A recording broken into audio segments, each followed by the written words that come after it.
Before we get started, everybody, I just want to let you know you should go pick up Jesse Michael's new book, Whispering Bodies, A Roy Belkin Disaster. I'm actually reading it right now. Jesse was kind enough to give me a hard copy. You can pick up a hard copy online at a number of different retailers, including Amazon. Amazon also has a Kindle edition of the book available. So for those of you like me who like reading on Kindle, though this one I'm reading on hard copy since Jesse gave me one, you can pick it up there. All right, let's get to it.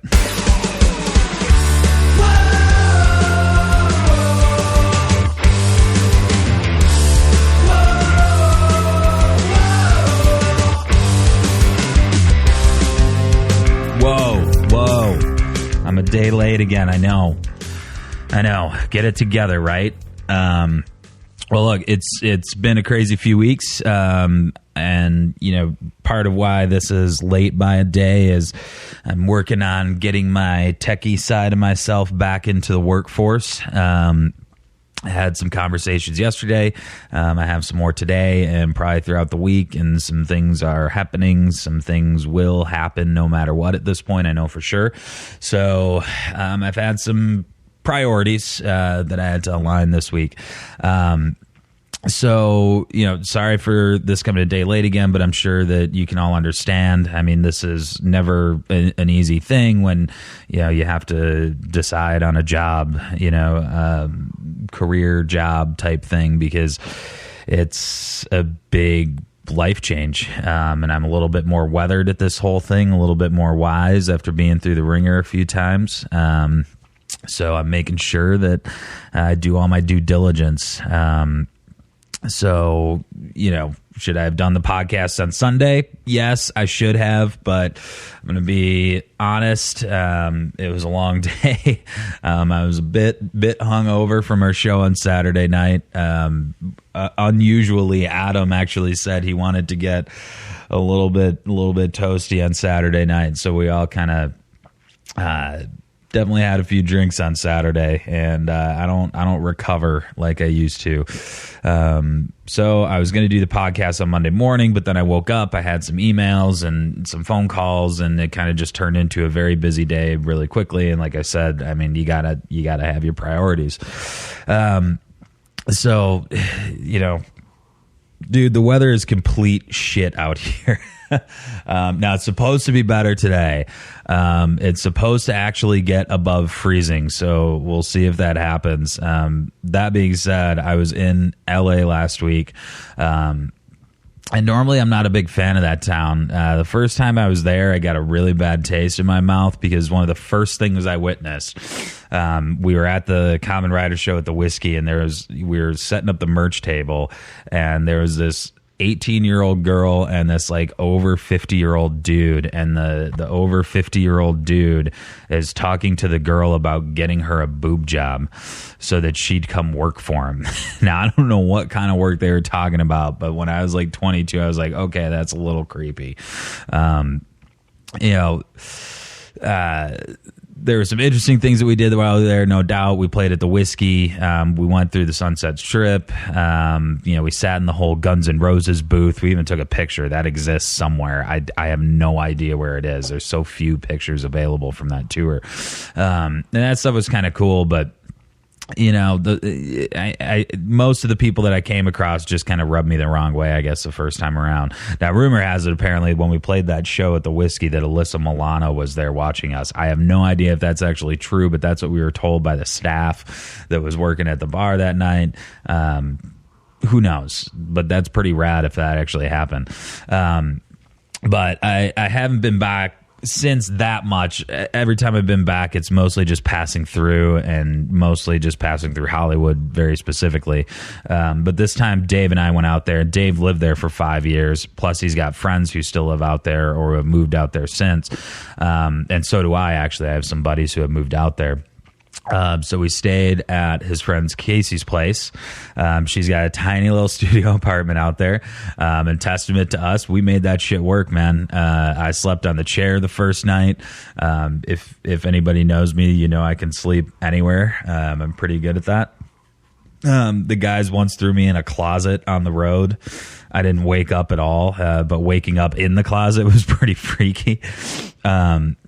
But anyway, we went out on the town, like I guess locals kind of do, and it was actually pretty rad.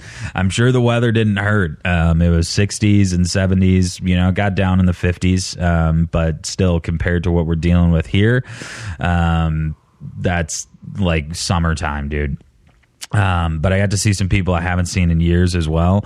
I saw my buddy Jimmy, who and his band Nightmare Air. Jimmy's a drummer. He also, I used to be in a band with Jimmy for like 5 minutes way back in the day. But he also was in a band called Noise by Numbers with Dan Vapid, who's been on this podcast. He was on the first episode. So you guys should check Jimmy Lucido out. Check out any of the bands he's been in. He's a really solid dude, and I'm really glad that I got to hang out with him for a little bit. One of the things I really wanted to do while I was out there was get to sit down with Jesse Michaels for a chat. We made it happen. Some of you may know, some of you may not know. I played in Kamen Rider for a bit on guitar. I spent about 3 months-ish on the road with those guys back in 2002. It was a weird time. I was 22. I turned 23 while we were out. And those guys were all in their early to mid 30s at the time. Interestingly enough, I kind of have a flip situation going on in our band. You know, Corey, our bass player, is 23. I'm 34. Dave and Adam are both in their 30s. So it's kind of interesting to see the other side of it. But I was a stubborn and hot-headed kid, and I didn't really know jack shit about the world at the time that I did that tour.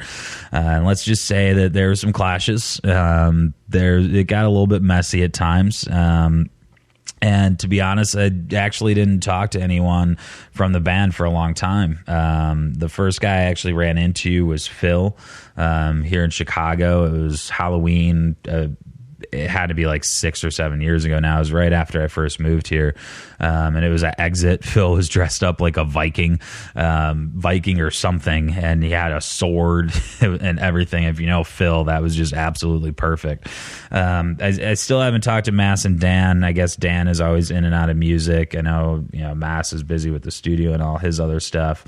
And Jesse and I reconnected a few years back, and it was actually Jesse who reached out. He had sent me a very nice email talking over, you know, the times and extending an olive branch to, you know, kind of talk about some of the bullshit that happened. I had really thought about it much till he sent that.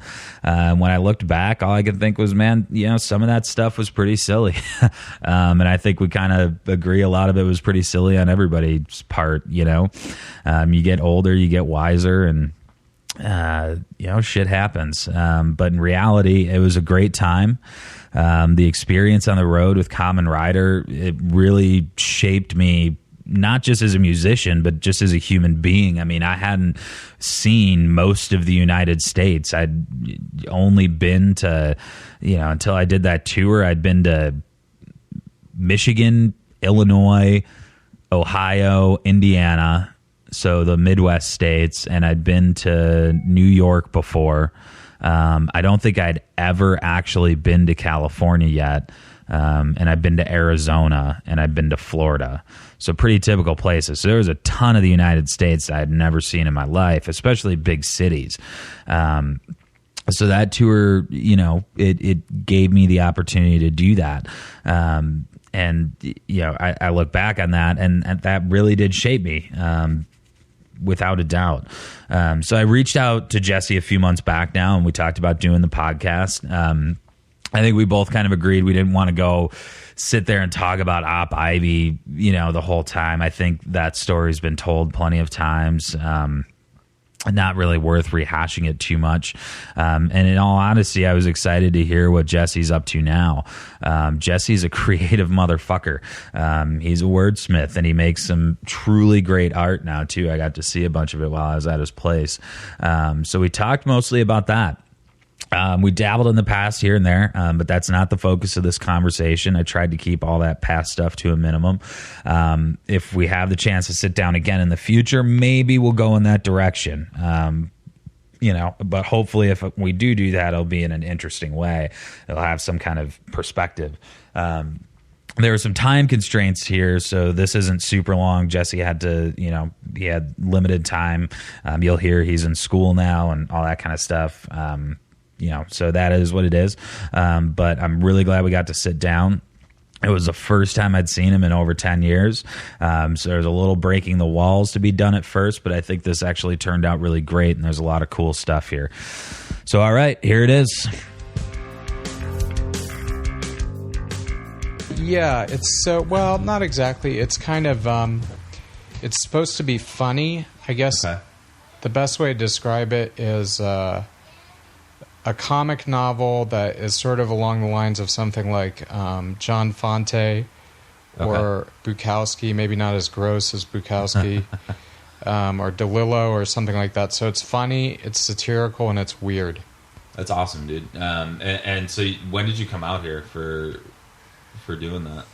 Well, I came out here to go to school because about 5 years ago, I decided to go back to school, even though I'm fully grown up, because I never went to school. Yeah. And I heard something that a screenwriter said, someone really good, like Robert Towne or someone like that, said that in the old days, screenwriters used to learn how to write by reading. And that just really made sense to me. So I decided to study literature. And so I came out here. I got into UCLA, so I'm studying literature at UCLA and writing more. So is the goal to just keep writing fiction, or what are you trying to do with all that? I'm trying to write fiction. I'd like to write. I've already written 2 screenplays. Oh yeah, wow. The short ones. They're like half an hour long. Mm-hmm. So I want to write dramatic stuff, and I want to write more novels. I'm working on a second novel now. Yeah, and what's the second novel? Is it kind of a continuation of what you did with the first one, or? No, the second novel is much different. It's basically, I don't know if science fiction is the word, dystopian science fiction, I guess you could say. But it's sort of like the emphasis is more on crime. It's almost like a crime book or a gangster book, but it's set in a dystopian future. So with the whole, fiction writing, do you kind of see that as an extension of what you did lyrically, or is this like a whole kind of different type of writing to you? It's an extension in one sense, which is that, how can I put it? Say, because your lyrics were always very storytelling kind of to me, Yeah, I mean, it's an extension in the way that someone who is good at basketball might also be good at football or other sports. So, in other words, I tend to be good at artistic processes.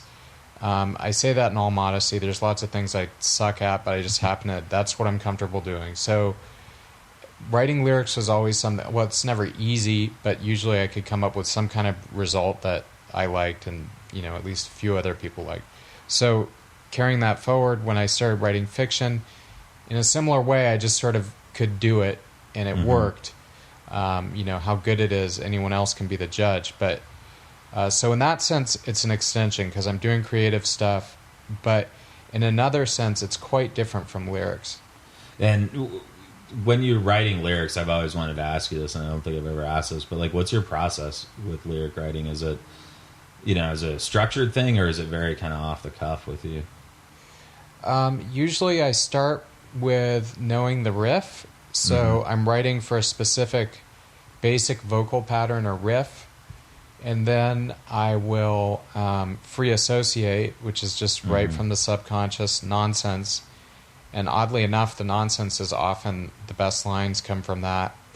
And then once I have sort of some ideas, then I'll just sit there, and the process is kind of hard to describe because it's very nonverbal. Mm-hmm.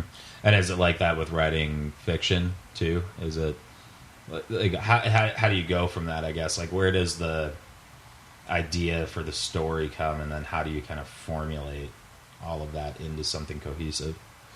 Well, I try to have the ending and the whole story written before I even start, because I'm terrified of getting in the middle and not having an ending. Mm-hmm. So I try and have a plot outline, and then I just sit down and write, and it's not, I can't emphasize enough, it's not easy, but I don't. It just comes. I don't have blocks, so I'm able to do it, but it's just a matter of eating a little discomfort. Yeah, I can see that, dude. But it's not like I don't know what to write. I can't get this chapter written. It's like this is so painful that I don't want to do it. But once I sit down, it happens. Yeah, but so you have the story kind of outlined in your head before you're putting words on the page, though. So far, I've done it that way. Although lately, I've become very interested in this guy Harold Pinter, who is an English playwright. Yeah. He wrote in a different way. He would just build on language. He'd start with one line and let that line create the response. And so I will say that I'm interested in trying new stuff. Can you swear on this? Dude, yeah. It's a podcast, dude. You can say whatever the fuck you want. Keeping it clean for 20 minutes. Yeah, exactly. Fuck, shit. What about the C word? Yeah, I think you can say it. I can say the last shocking word? Yeah. All right, well, I'm not going. I'm saving it. My buddy who lives up in San Francisco, I was just out there last month, he says Cherokee hair. Cherokee hair? Yeah. Wow. Have you seen the Eric Andre show? No, I haven't. Anyone listening to this? Okay, now we're getting into good shit. Yeah. Just YouTube. That's a verb now, by the way. YouTube. Yeah, exactly. It is totally. YouTube. Eric Andre, Ranch It Up, and there's nothing I have to say. Just watch Ranch It Up. What is it? Is it like a comedy show or what?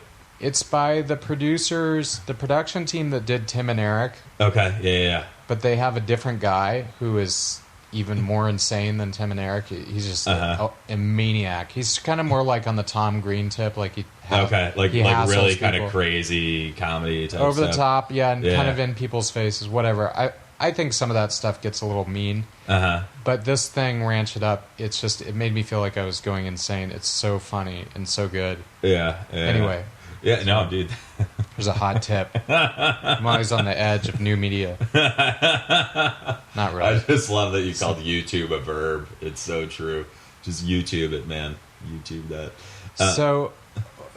To answer the question, if I can remember it, I can't remember it, so never mind. Something about the process. Yeah. It's all good, man. It's fun to kind of break it down. I like that Clash book that you got, dude. That's a great fucking book. Oh, you have that? Yeah. I'm actually reading Joe Strummer's biography. Maybe we should talk about how cool my apartment is, since these people don't have a visual. It seems. Do you have the last record I was on? The Classics of Love record. Yeah. I don't have it. I have it on an iPod. Do you have vinyl? No. I have a record vinyl? player. Yeah, but I don't have the record. Do you want a copy? I'll take a copy for there, sure. We man. just did that live.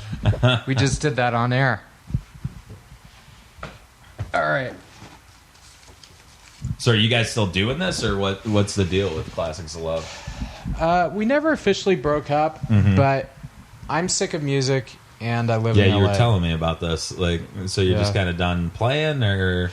By the way, as I think I told you, my email was sort of grumpy because I was quitting smoking. I don't mind talking about music. Yeah. Really. No rules. But I'm sick of music. I'm sick of being in clubs. Clubs? I just don't like being in clubs. Yeah. I'm done. It's a phase of life thing. Well, I shouldn't say I'm done. I'll probably end up doing it again just because I said that. Yeah. But on a That's what Jay average Navarro weekend, said. He's always like, this is my last band.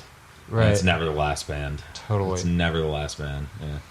Yeah, but on any given weekend, like a gig is the last place I want to be, you know. Yeah, it does wear on you, man, after the years. But that's like I'm not... doing it now, and it's tough, dude. It's like... Yeah, I'm like 82 years old. And the thing is, it's not actually like a statement against punk or something. Like sometimes people are like, bummer, man, when they hear that. You know? But the thing is, life has phases. It's okay if you don't want to go see, you know, fucking Infest this weekend. It's okay. Yeah. You can do whatever you want. You know what I mean? Yeah. So, and I still actually love punk music, and I'm inspired by the core ideas. And I even like kind of follow new stuff, and I've noticed there's all these incredible bands. There's this whole like neo-hardcore thing happening. Yeah. Where the bands sound old, but they're like smarter and on less drugs. And it's cool, you know? So I'm not at all like saying anything disparaging about music, but I'm sort of doing different stuff. Yeah, but so you're not officially broken up. I mean, are you guys? No, we're not. I love those guys, and we like. And how did did you meet these guys, by the way? Like, how did that whole thing come together? I was hanging out with Mike Park from Asian Man Records and all those, the Chinkies and all those bands, Bruce Lee Band. And, yeah. And this is back in San Skanking Francisco. Pickle, Then, he was yeah. in a million years ago. But Yeah. so he's a San Jose guy, and we were just hanging out, and he played me their tape, and I had been doing like solo stuff, which I'm not very good at because I can't play guitar very well, as you know. And I was like, oh, these guys actually are good. Like, they have energy. And that, for me, was a period when there really wasn't that much good music happening. Mm-hmm. I think it was just sort of a dry spell to me, and I could be wrong about that. But anyway... Well, you're talking like mid-2000s, right? Something like that. Or even earlier. I've had that conversation with a couple of people. There was just sort of a dead spot, I thought, where there was bands that could play, but there wasn't... I wasn't hearing a lot of stuff that seemed like it had a lot of creative energy to me. And nobody was pushing anything out there that really said anything for a while to me. Yeah, and these guys, they were really cool because they're just so, like, off the hook ridiculous and, like, energetic. Yeah. Kind of like Bomb the Music Industry, that wild spirit. Mm-hmm. And so I asked Mike, like, oh, do you think they'd want to do a thing? And they were into it, so, luckily my... history paid off for once. Like, you know what I mean? Like, they had actually... that was something they liked, so it made it easier to make that connection. Yeah. And then, between... That was the only thing you've done since Kamen Rider, right? Basically, yeah, except for a couple little solo things. Yeah. And then before... we're not going to go back too far, but then before Kamen Rider, it was Big Rig, right? Was that the band before Kamen Rider? Yeah, so it basically went Operation Ivy... Big Rig, Kamen Rider, Classics of Love, and there was a couple like fits and starts in between, but nothing substantial. Yeah, when was Big Rig? When did that whole thing? I think that was like 92 or something, like pretty early, but I don't remember exact. That was very short. I mean, we only wrote like 6 songs. I just wanted to get together with those guys and basically do an EP, and that's basically what we did. We played one show where we played like 3 songs. It wasn't even meant to be a band, really. Yeah, and that was obviously out in San Francisco, right? Yeah. But those guys are great guys. I enjoyed playing with them. It wasn't quite the right fit, and I didn't want to start a band again at that time. Mm-hmm. What's a time when you really felt like you were, kind of getting something across that you really wanted to get across? Well, music has always been a mixed bag for me, which is kind of why I've done it sporadically. Mm-hmm. Like, by the time it even occurred to me that it could be like a career or something, it was sort of too late. But you probably never went into it thinking it was a career. I mean, you guys did Operation Ivy when you were so young, right? Right, but what I'm saying is, like, it sort of occurred to me much later that, people actually are successful at this, and punk, you can be your job, which I guess is good, But anyway, so it's always been sort of sporadic. It's always been good and bad. But so I have to go to moments within each band experience, and it's always the same. You have a great show, and it feels like the best thing ever, and you never want to stop. Yeah. But then you have a couple bad shows or a crappy band practice, and it's like, why did I ever think I wanted to do this? You know, and the personalities, including my own, just get extremely irritating. Oh, yeah, well. Out of all the personalities I've dealt with in bands, mine is you know what I mean? It brings out my own dysfunctional shit. It brings out all of our dysfunction. Like ego and just like control freak shit. So, yeah, it's a mixed thing, but the bottom line is when you write a good song or have a good performance, there's nothing like it. Yeah, it is that thing, man. That's why it's so addictive. You have a great show and it's awesome, but then, like you said, it's like you could have a bad practice, and sometimes you're like, dude, why am I doing this? Like, right. There's people doing this so much better than I am. That's what I always do. I'm like always really, really super insecure about that kind of stuff. And then dealing with the egos, which we've had our personal experience dealing with egos in bands before. So right, totally, yeah, including my own. I want to emphasize that. Yeah. Well, dude, I mean, I look back on that. I was 10 years younger than you guys. I mean, I still can't believe. Like, thinking back on that now and the person that I was when we did that tour, that tour actually probably helped me grow a lot as a person. Like, I mean, you saw where I grew up. I mean, I lived kind of a, pretty suburban, comfortable, quiet life. And then we went on that tour. Well, that house wasn't quiet. Yeah. That was a classic punk rock house. Yeah, right. Oh, yeah, you're talking about my house in in Livonia. It looked just like any other punk That was a punk house, dude. That was classic punk house, man. Red walls and posters and cats and... What are you doing? Sorry, I'm just turning off my phone. I don't want to be the fucking phone guy. I was like, where are you going, man? Sorry. No, that's all right. Anyway. Yeah, you were at that house. I forgot that you were totally at the Newburgh house, man. That house was an absolute trip. We had, I've told this story before, but we had, at that house, we used to have bands stay all the time, right?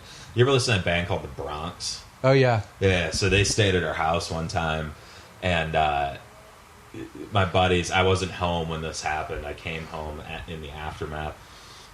They were staying there, and one of the dudes was like, we're staying in Detroit, man. I'm going to stay in the van. Like, he was really nervous about, like, leaving their automobile, even though we were in Livonia, which is, like, half an hour outside of Detroit. It's, like, normal suburban. It's the burbs. Yeah, it's the burbs, dude.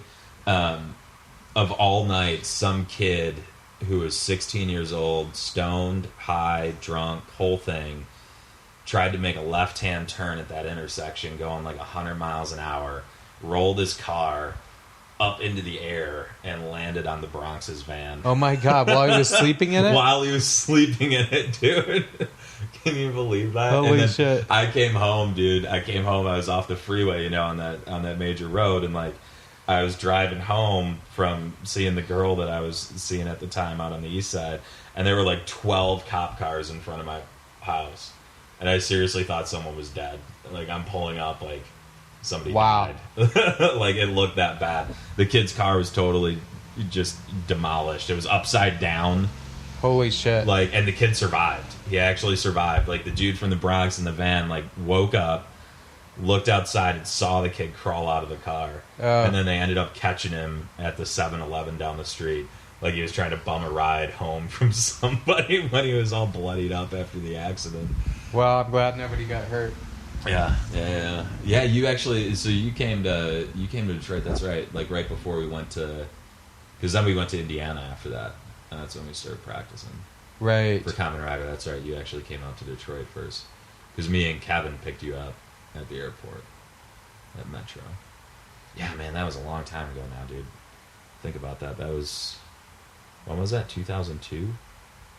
Yeah. So that's like 12 years ago now. Man. Yeah, 2002. Yeah. And, like, with that record, like, how did it come about? I never got to ask you this, even when we were on the road. Like, how did that come about, doing that record on Hopeless? Like even doing the record. Because the last thing you did before that was, like, a 7-inch, right? There was the 7-inch in between the two full lengths.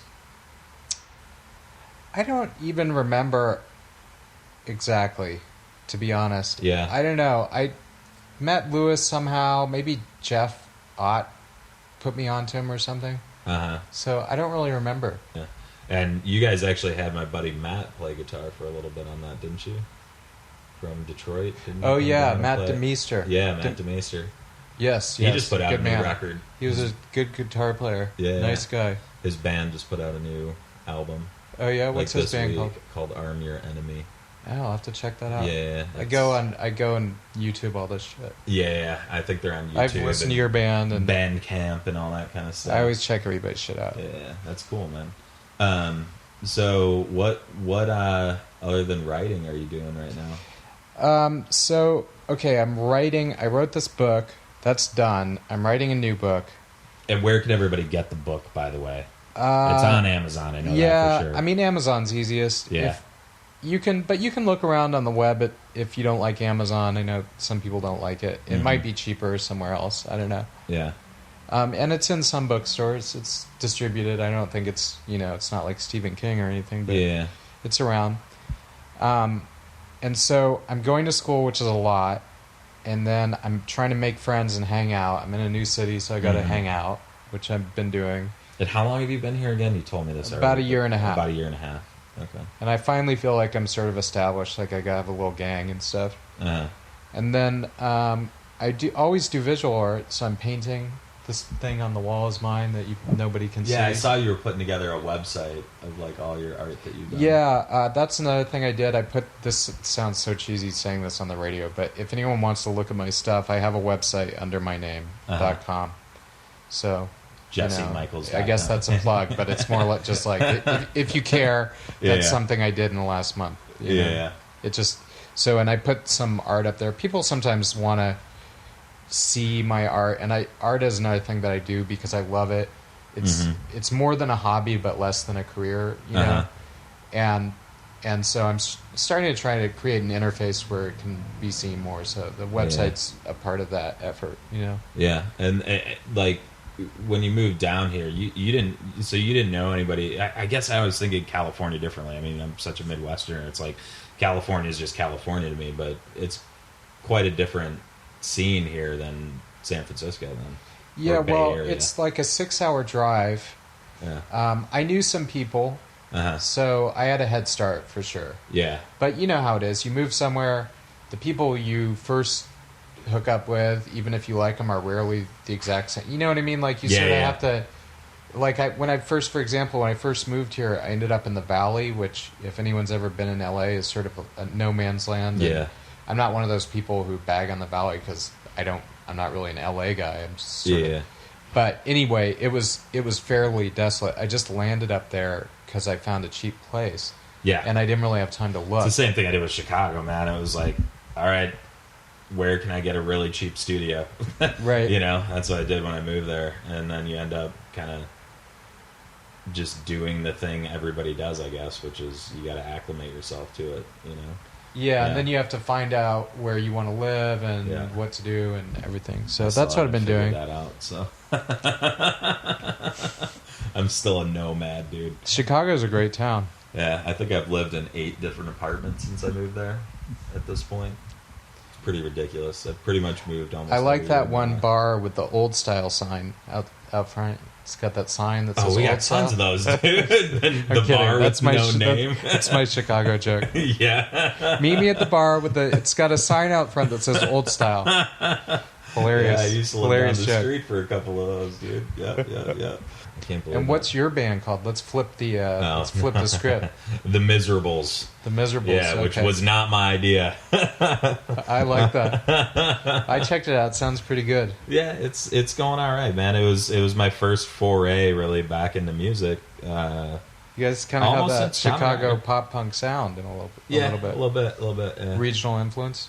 Yeah, I think so. I mean, well, Dave and Adam are from there. Corey, our bass player, is from Detroit also, and he's a transplant to Chicago.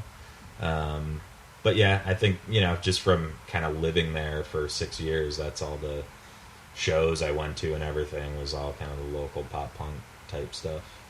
It's fun, man. It's different doing a band now, I mean, I'm sure you've experienced that. Well, like you, I've had my periods where I do it and periods where I don't do it, and this is one of the periods where I'm actually doing it. And so, writing lyrics to me is a lot different now. And I think being in a band with you changed a lot of that for me. It was like, am I saying something with this that's worthwhile? That's my thing. I always kind of get done with a song and I'm like, did I say anything worth it? Right. It's always tough for me. So, well, one thing you can do is rip off poetry too. That's something that I learned from the greats. Yeah. Bob Dylan used to do that. You just pull out some, Dylan Thomas or like some old poetry, T.S. Eliot. Yeah. Not really rip it off, but get starting ideas from that stuff. Dude, there was a great video somebody posted of Bob Dylan the other day on my Facebook feed. I just happened to catch it, and it was Dylan when he was like 16 years old playing like a county fair. Oh, really? Doing like rock and roll stuff or something? No, it was just him and a guitar, and he sang some old song about miners. Wow. It was like about coal miners or something, and he sounded like Bob Dylan at 16 years old. Holy cow. Like he had that voice and everything already. It was just kind of in him already, and he was just playing guitar by himself and singing. It was nuts, dude. That's a guy that I've definitely come to later in life, and like I listen to him more and more as time goes on. I think stuff like that, it's like hard to get it when you're younger, like to really kind of appreciate, you know, what he's talking about and what he's kind of trying to get across in a lot of those tunes. Yeah, I didn't really get Bob Dylan until I was in my late 20s. I'd never liked it before. Yeah. And then one day I heard it. I was listening to Bob Dylan, and I literally, it like blew my mind. I had to pull over. This sounds like one of those stories that like someone like David Crosby would be telling. But I had to pull over, and like it totally blew, because I just sort of got it, and then I really liked it after that.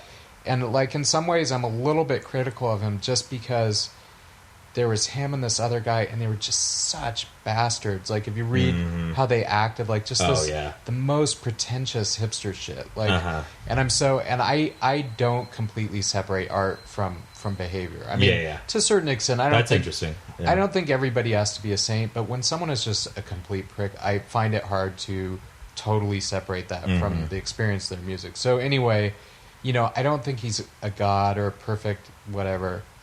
You know, in some ways people like to sort of idealize him, but I mean, his talent is just undeniable. Yeah, certain songs are just, they're so deep and so enigmatic. Like you never really get the whole picture, and that's what's there's cool little things you can come back to in each of those. Like every time you listen to it, and it's interesting because I told you earlier I'm reading the Joe Strummer biography, and like hearing about him, he was very conflicted about like.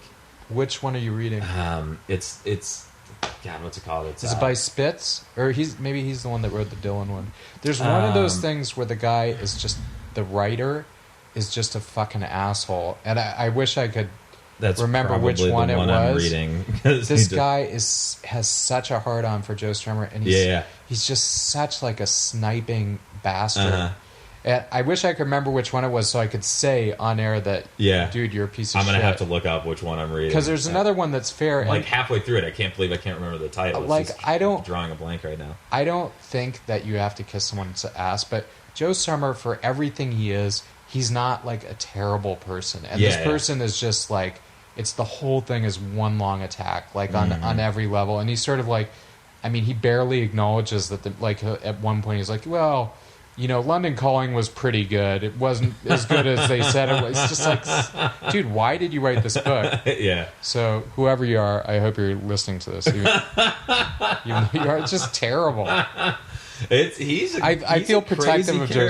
I do too, man. But he is a crazy character. I found him fascinating because, you know, he kind of had this whole thing put upon him. A persona put on him, right? Of like, you're the working man's, you know, punk rocker dude, right? And it was kind of put on him, and he struggled with that, like throughout his career, right? As the Clash became really popular, and you know, doing because he wasn't actually because he wasn't, what people don't know in the States is that in England, that's actually a huge deal. Like Class isn't just sort of, the lines aren't porous. Class is a big fucking deal. That's why, like, Liam Gallagher now has $12 zillion. And he's still talking about his Class issues. Like, so for you know, that was a big deal to people. Yeah, I thought it was fascinating in the book when the guy talked about Joe Strummer's funeral, and like how like the police and firefighters were like really protective of the funeral. Right. Like that's how much he meant out there. That even the people that he was, especially the police, that he was kind of rallying against time and time again, were still very protective of this character of Joe Strummer. Right. And like they were, you know, there was like a noise complaint about the funeral, and the cops were just like, yeah, no, it's move on. We're going to let him do this kind of thing. Yeah. I mean, the thing about that guy is I don't really, you know, I haven't read all the biographies, but, and I didn't know him. Like some of my friends actually got to know him because they became sort of famous, and you know, more famous than me, and just were traveled in those circles. But the thing is, I mean, he clearly was a guy who had a sense of the theatrical, and he was also a guy who was really earnest. Yeah, and I think if you're both really earnest and both not afraid to put on a costume, it can kind of get you into trouble because like on the one hand, he's like, I want to do a theatrical thing. On the other hand, he's like, I want to be really real. Yeah. And if the person looking at that performance doesn't have the ability to see and appreciate both aspects, then you can get kind of judgy. Like, dude, you're saying you're a Sandinista, but you live in, Soho, London, or whatever. Yeah. But the thing is, I think the best way to appreciate him is, he's sort of like David Bowie or really theatrical in a way, but also he's really earnest about his politics. And even though there's like a paradox there, both things are true, and you know what I mean? Yeah. Well, he just had to kind of do what he did, like no matter what it was coming to. So I think that's true of a lot of musicians too. There's a real danger of being. I mean, it's not always easy to do something political in punk or rock and roll or whatever, because rock and roll is inherently sort of decadent, and no matter how, or unless you're fucking crass or something, it's inherently just fun. Yeah. So if you get too earnest, then it's really easy to be accused of being hypocritical. You know what I mean? Oh, absolutely. But it's it's not the point. It's like it's a way of creating something fun, and you can do different stuff with it. Now, just because you kind of brought up other people, you did the track with Tim. Oh yeah. And what was that like? That was really cool. I ran. The song was great. I love the tune. Oh, thank you. Yeah, I ran into him randomly down here. It's been a long time, and we had never even broached the subject of doing music before. And then he was like, I think he proposed it. I don't know, but because he's doing this thing. He works with someone different every week. It's amazing how much stuff he puts out. Yeah, like, he's nothing if not prolific. It's kind of actually insane. Yeah. But anyways, like, why don't we do this? So we did. It was super easy. I mean, we can always just sit down and write stuff. Yeah. And so we knocked it out, and it was fun. And he has the same values in terms of recording as I do, which is just sort of get it done. Yeah. And don't worry about being perfect. Which he has to for his thing that he's doing. Yeah. That's ridiculous. Like a new song every day. It's just. Yeah, but he also has this killer production team. These two brothers that are also in his band, and there's a couple other people involved, and they're just so good. Like, they're just so good at. And that's out here then that he does that. Yeah, he's got his own studio, and they just record stuff and then comp everything and knock it out. It's pretty amazing. So, anyway, it was fun, and it was cool. It was a nice way to revisit that stuff, like, as a grown up. Yeah, well, I mean, it was interesting to hear you guys kind of doing the back and forth vocals, and all that kind of stuff. Totally, yeah, that was awesome, dude. So yeah, man, I think we got quite a bit of audio right now, man. Okay, very few lies. I don't want to. There was I only said you only lied 3 a couple lies. of times. I only went off on one angry tirade, and I didn't even name the person who was against, because I can't remember his name. I just totally, I hate to like bring up my own lyrics, but I totally just wrote a song where like the last line of the chorus is like, it's about like being angry and going to the bar, and the last line is like, come along with me and I swear I won't lie. And it's so true, dude. Just bullshitting all the time. Yeah, this was fun, man. It's great to see you, dude. Good to see you. Really Thank you for the podcast. Yeah, I'm glad to see you doing like creative stuff. It's awesome. You're always like a really creative spirit, which I love, dude. I appreciate it.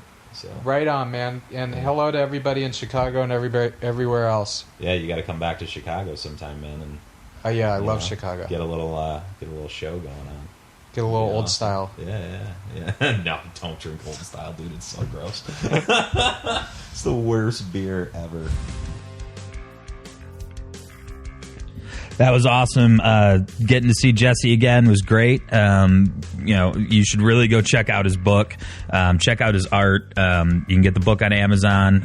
Again, it's Whispering Bodies, a Roy Belkin Disaster. You can check out his art at jessemichaels.com. The sound quality on that episode was a little different. I was traveling to LA, obviously, and when I took my first cab that I had to take to get to the practice space to go record some other stuff, I left my travel bag in the cab and I scrambled to get it back. I was calling the cab company. I realized it no more than like 10 minutes after I got out of the cab that I left it in there. And of course, the cab driver that I had is the only cab driver without a cell phone. I have never, ever, I think, taken a cab where the guy was not persistently on his cell phone in at least the last 2 or 3 years. This dude, no cell phone. They could not get a hold of him. So I didn't get the bag back before I left, so I had to take some other microphones. I didn't have my normal podcasting microphones. We just used some 58s, but it still came out really great. But that's why it sounds a little bit different than the other episodes. I got to go do an interview here in a little bit. Pretty stoked about it. Hopefully this works out well. I'm sure that I'll let you guys all know what happens. Other than that, thanks a lot for listening, everybody. Have a good one.